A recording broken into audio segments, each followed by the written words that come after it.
Welcome back, everyone. I'm Jason and you're watching Jason Jensen Trains. In today's episode, we're going to be combining 3 kits from Foscale Models to make a large background structure. Now, this video is going to be a little different than my ones in the past. We're going to jump ahead. I'm not going to show you how I brace the walls or stain them. We'll jump into painting. I will explain what I did to get to the point where I'm going to show you where we're at. So hopefully this is a very helpful video, and I'm going to focus more on the maybe the painting and detailing, and maybe explain more about my thought process on how I'm combining the 3 kits to make one. My thought process on laying it out, and we'll go into details on different heights and all of that. So, all right, well, like always, we've got a lot to do, so let's get to it.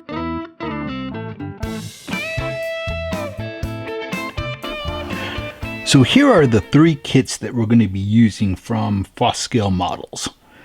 The first one is Buckeye Ribbon. And again, it's a background structure. It's flat.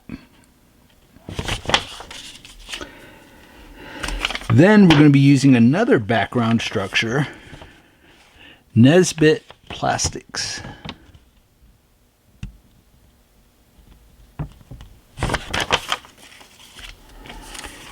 So this one is a set of 3 background fillers, and I've already built these 2 for other projects, but we're going to be using this one on the end for today's project, the last one of the 3. The first thing I did was brace all the walls, and I went by the templates provided in the kits. The next thing I did was I stained the walls. I first used black and stained all of them. Then let that dry. I then went over it with murky brown. Then after all that was dry, I started to do my tan color, and all I did was lightly went over all the individual boards with a brush, and you've seen me do that on other videos in the past. It's sort of a technique where it's close to dry brushing, but you have more paint on the brush than if you were dry brushing, and you just lightly drag over all the boards, and it gives it a peeled paint look. And that color was Fawn by Americana. Then, while I was letting all that dry, I decided to paint my windows. And for that, I used light avocado. And again, Americana. Okay, so that brings us up to speed to where we're at now. I also, at the same time I was staining the walls, I stained all of the strip wood that was provided in all 3 kits. Now this will all get light avocado sponged over it. I wanted to quick mention, I found that if you stain the wood with black first, then put murky brown over it, it's not as dark. Where if you do the opposite and do murky brown first, then put black over the top of it, it actually darkens the color. So you want to do the reverse. You want to do black first, then your brown. Well, as you can see, I have the walls glued together, and I've even added some trim. I've started adding detail castings, and rather than painting them first, I'm gluing them in place, and then I'll just paint those and do some weathering to them. So you can do it either way. You can paint your castings first or paint them after they're on. Sometimes it's easier to, I can handle the whole structure and just take my paintbrush and paint the castings. But again, either way. So again, I've added some trim to the top. I still have doors to paint and put in there.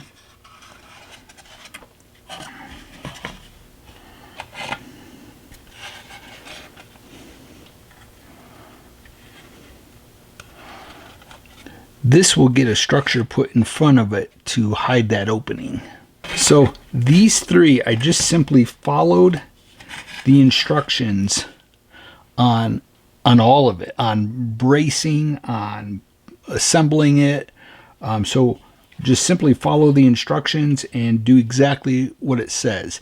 Okay, so to tie our three structures together, I am building a brick structure that goes in the center that they'll all go around. I'm using laser cut wood from Monster Model Works. Cut my holes with a straight blade. You have to be very patient. It takes a long time. I then spray painted an off-white. Now I'm going to sponge on some brick color, raw sienna, and antique maroon.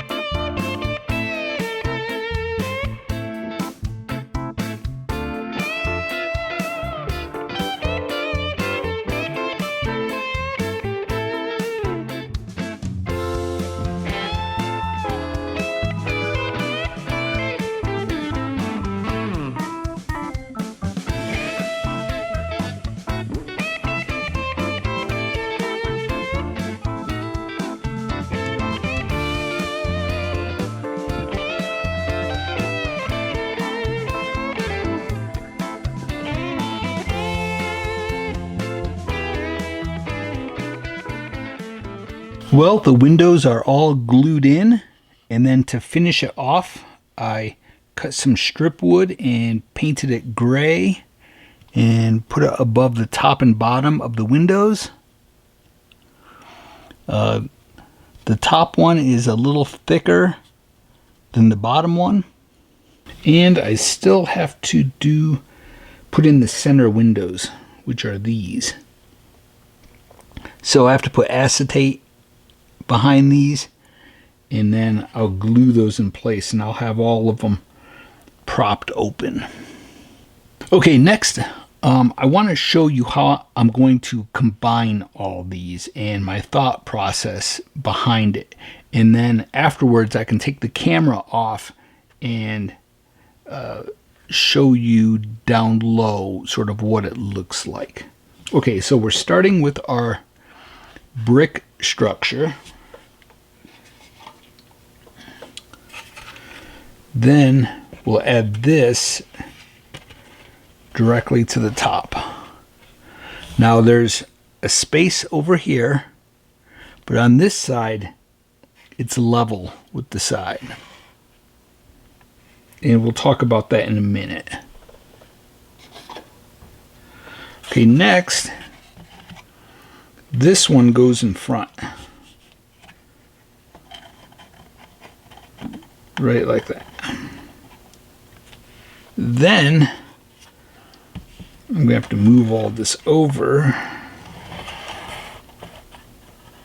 We have that one that fits on the end. Then this gets covered in corrugated metal, and we'll probably put some, maybe a couple like exhaust fans on it. But that will get put there to cover up that opening. Then on the other end, we have this structure, and again, this will get covered in corrugated metal. And then that gets put right there. Okay, next I want to talk to you about the placement of everything and why I place these specifically where they're at. So to start with, I put the tall one on top and I put it over to one side. So it's level on this side. And I'll explain that in just a minute. Once I put that on there and I had it all the way over to one side, then I had to put in this structure right here. Now, it's not centered.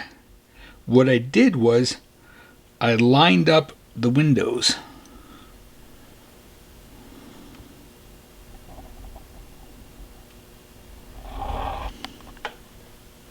So you can see. So that gave me the placement. Now I could have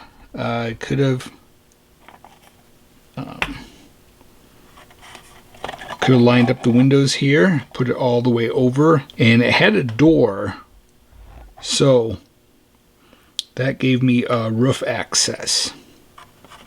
But as long as you line up your windows, it makes sense. So again, I decided to put it right there. Then I had this structure, and you can see I just simply notched out the corner. There was only 2 walls, so I added this wall right here after I had placed it on there. And the back is completely level. So then I just simply centered those windows. And I put them at the same height as these windows. Same on this side. Then we'll put this back in place. And again, that still has to be covered in corrugated metal. And same with that one. And I think that just kind of balances having both those corrugated metal with slanted roofs. Just gives it a balance. Now, back to why there's more on this side, like an overhang, I guess. So maybe originally there was that same, maybe it stuck out on this side too, but then this was added and it covered it up, so it's still there. You just don't see it.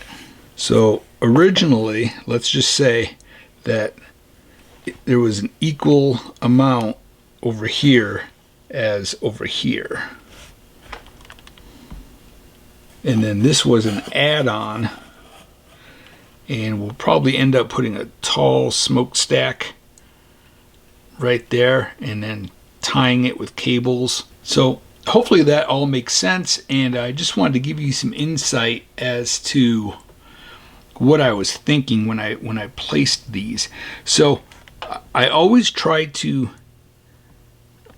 line up my windows so that at least it makes sense. I suppose it would still make sense, but if you were to say move that over, see now those 2 windows are in between. It doesn't line up, and it just doesn't have the same look. And then you can see like this side over here is sort of almost in the middle of that window. So in my mind, that doesn't really make sense. It's not how they would build a structure. So by simply moving it over, now it makes more sense. Okay, next let's take bittersweet chocolate and let's paint all of our castings. We're just going to give all of them a base coat of this.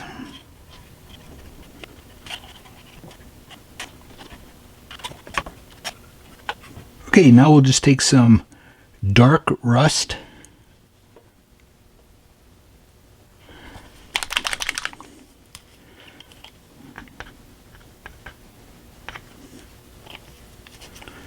And put a little dark rust on these castings. Get some water.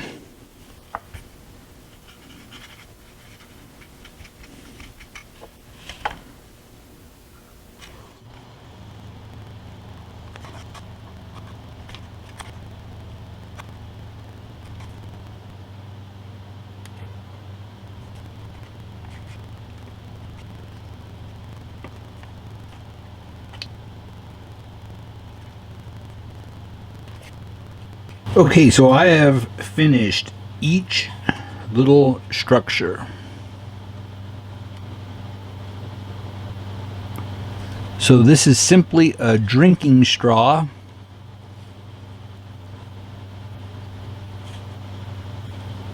And I sprayed a gray primer on it first, then added my rust colors,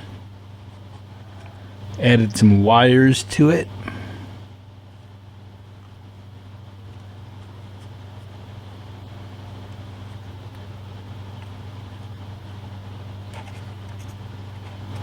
I added a sign to the top, all of my detail castings.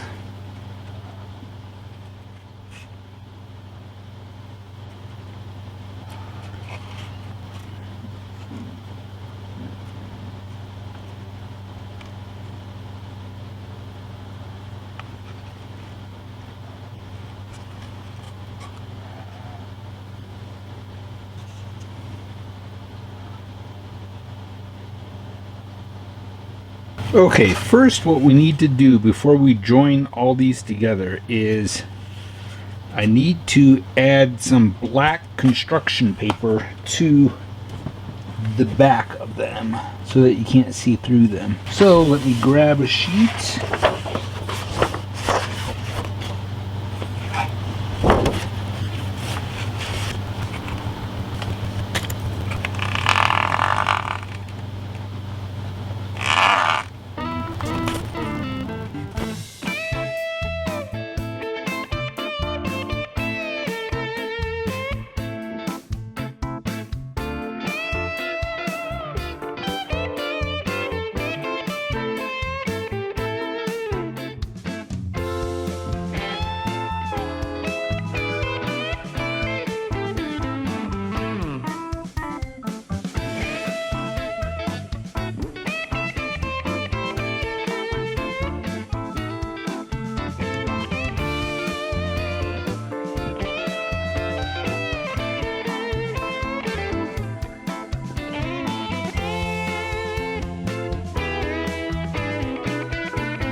Okay, now we can start to glue stuff together.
Okay, real quick, let's discuss what makes this work. There's a few things.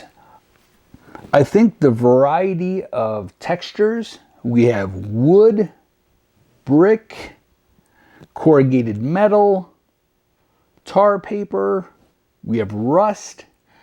The more variety of textures that you can add to a model or a scene just makes it more interesting and really brings it to life.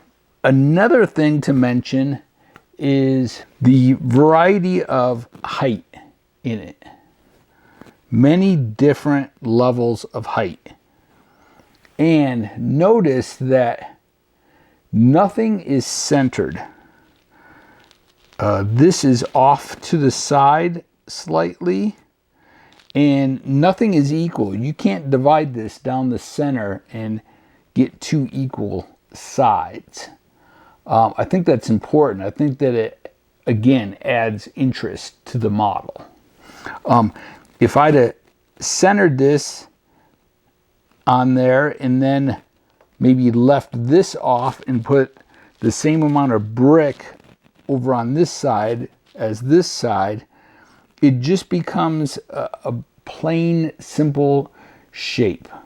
By offsetting everything and having different levels and different angles, it forces your eye to sort of walk through the whole structure. Let's see, another thing is color. So you can add an accent color to a structure. In this case, it would be yellow. There's a sign across the top that's yellow, and then you have the billboard that's yellow. Then your eye automatically is drawn down because that yellow is in all of the windows. As you go down, you start to notice the orange, the rust color in the corrugated metal. Then that same color appears in the brick, and then also in the rest of the detail castings. So it really is forcing your eye to study the entire structure. Same with all the green trim, the green windows. It's not a structure that you just glance at quickly. You're going to study this structure, and I think it's because of everything that I just mentioned to you. So keep those in mind when you're kit bashing or even scratch building. And like I'd mentioned earlier, I lined up my windows rather than just, like I said, maybe just moving that over and centering it. Well, if I centered it, the windows would be off from the top to the bottom. And I think that lining up your windows is an easy way to somewhat make it make sense. So, all right, well, that's all I have for you today. Hopefully this video helped you. If you like the video, please give me a thumbs up, and don't forget to subscribe to the channel, and be sure to click on that bell up in the corner to be notified when I upload new videos. All right, well, until next time, stay motivated and happy modeling, everyone.